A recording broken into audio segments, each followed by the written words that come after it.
সাকিব আল হাসান বাংলাদেশ তথা বিশ্ব ক্রিকেটে এক উজ্জ্বল নক্ষত্র।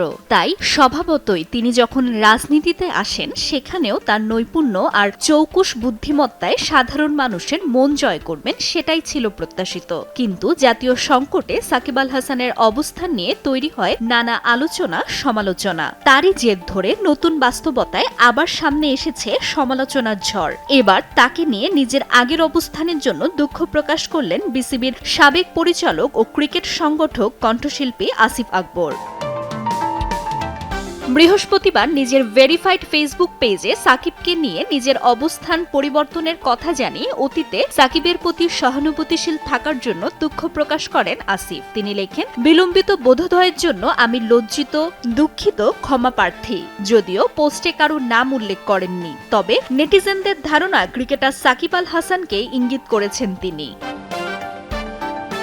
সম্প্রতি ভারতে অবস্থানরত বাংলাদেশের সাবেক প্রধানমন্ত্রী শেখ হাসিনা দিল্লিতে সংবাদ সম্মেলন করেন। সেই সংবাদ সম্মেলনে ফেসবুক লাইভের মাধ্যমে সরাসরি যুক্ত ছিলেন সাকিব আল হাসান। এরই জের ধরে সমালোচনার সামনে আসে এবং সামাজিক যোগাযোগ মাধ্যমে আসিফ আরও জানান, সে খুনির প্রমাণিত দোসর, ফ্যাসিস্ট।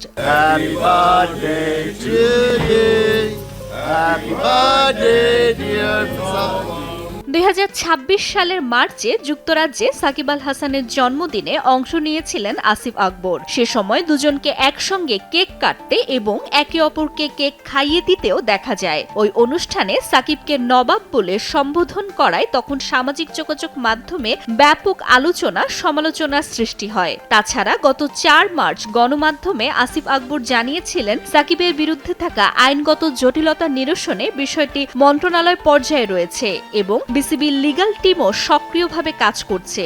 সম্মিলিত উদ্যোগে বিষয়টির সমাধান হবে।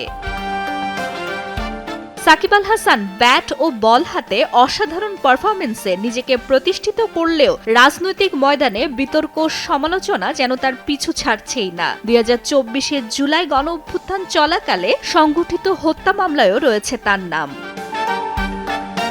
ফাতেমাতুজ জোহরা, সময় সংবাদ, ঢাকা।